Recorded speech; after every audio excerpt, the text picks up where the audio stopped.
quiet of night, I whispered my plea, holding her close, hoping for her decree.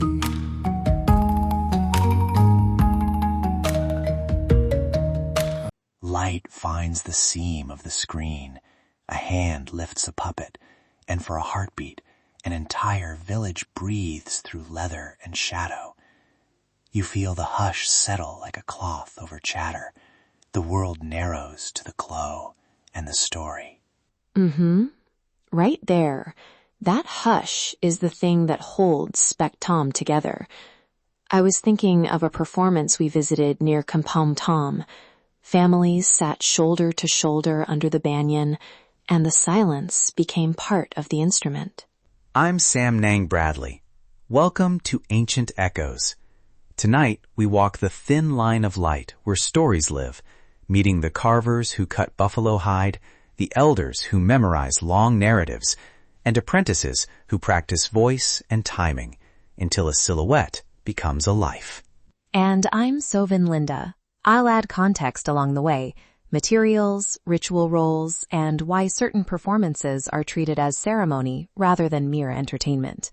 We cite sources and list performer credits in the show notes so listeners can follow up. Quick background. In plain terms, Sbek Thom are the large temple-scale shadow plays.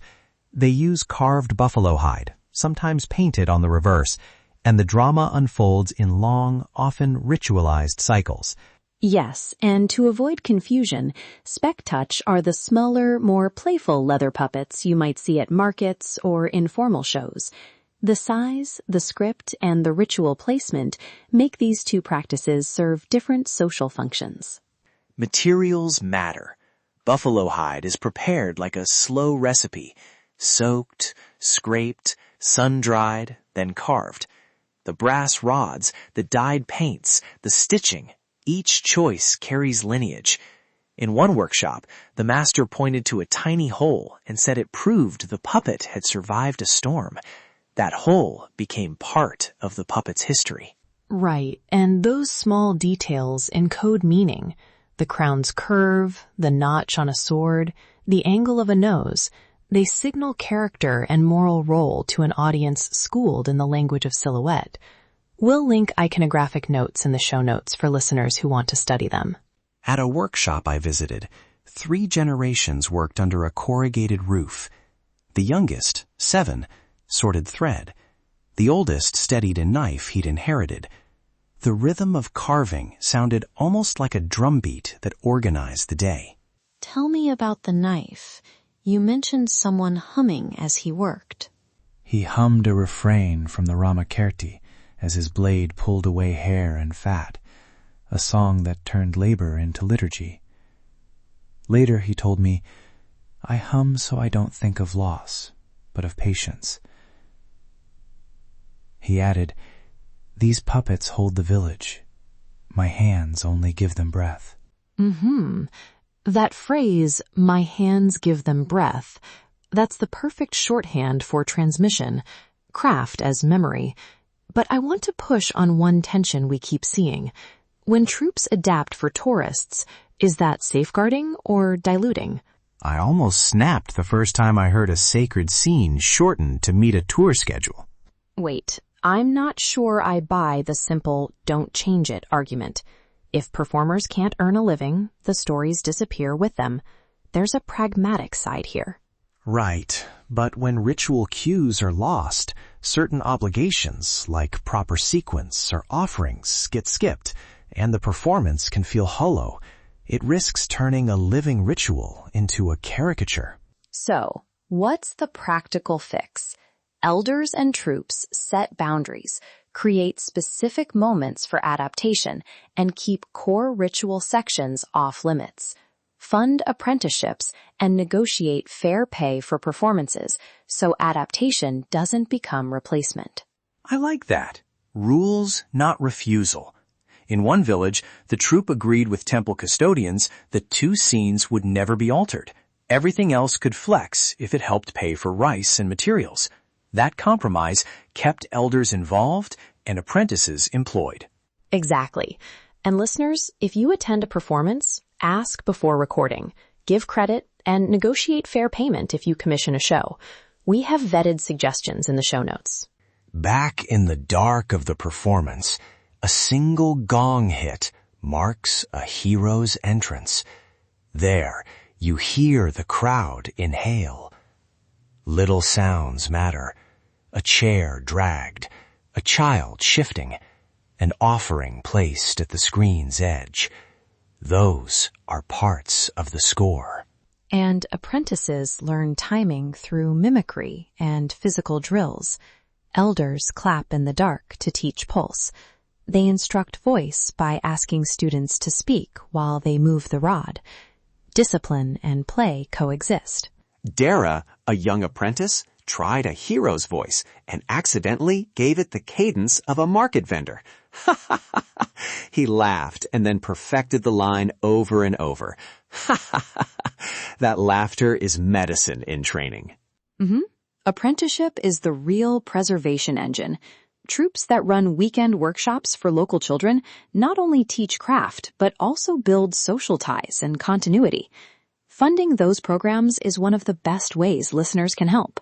After the show, the master walked the screen with a lantern and touched each puppet's edge as if blessing an old friend. He said, "They carry our mistakes and our good days. We handle them with care and humor." I keep thinking of care and humor together. That balance kept resurfacing. A practical note, simple Khmer phrases go far. Say akhon to thank someone, or sak sabai when you leave. It means be well. And always ask whether photo or recording is permitted before you take anything. We promised ethical pointers. Here's a short list. Attend performances that come with troupe consent, buy crafts directly from makers, consider sponsoring an apprenticeship rather than paying for a single recording, and credit performers whenever you share their work. We've included links, performer credits, and transliterations in the show notes. If you're a troupe leader or organizer and you want us to feature your work, contact us. We partner only with groups who consent and who receive fair credit and payment. Imagine the screen folding back into night, puppets resting like small boats, the village slowly dispersing under insect song. The stories are kept in hide, in hand, and in memory. If you enjoyed this walk through light and story, subscribe to Ancient Echoes for more field journeys across Cambodia. Find full transcripts, show notes, and performer credits at our website. Share this episode to help keep Khmer stories and crafts alive. And if you've attended a respectful performance recently, tell us. We want to learn about community-led initiatives worth supporting. Quiet stones, loud stories. Walk the temples with me and hear Cambodia's heart beat through the hands that keep shadow alive. Until next time, thank you for listening. Oh,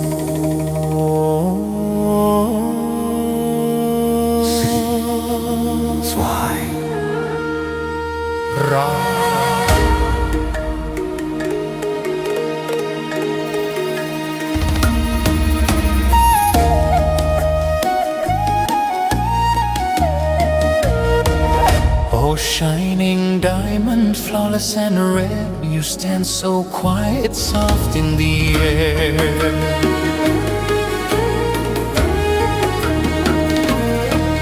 I dared not to rush you, feared you'd flee. Your heart too pure to belong to me. If you turn away, I reach and bind, press my hand, still body and mind.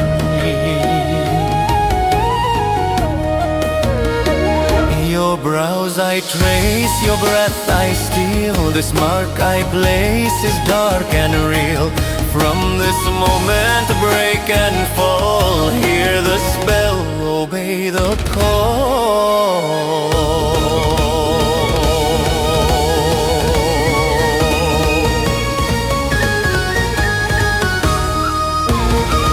False love born from sacred lies, second one whispers through closed eyes. Follow me, don't fight, don't run, your soul is caught, my work is done. Empty will your light undone.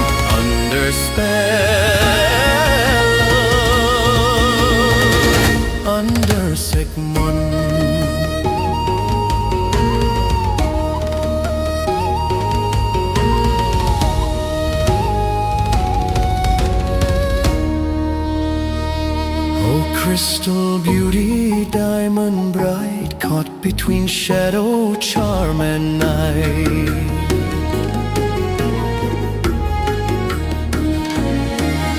Time won't save you, truth won't last. This vow is carved, the line is cast. My words are smoke, my touch is fire. I bend your heart to dark desire.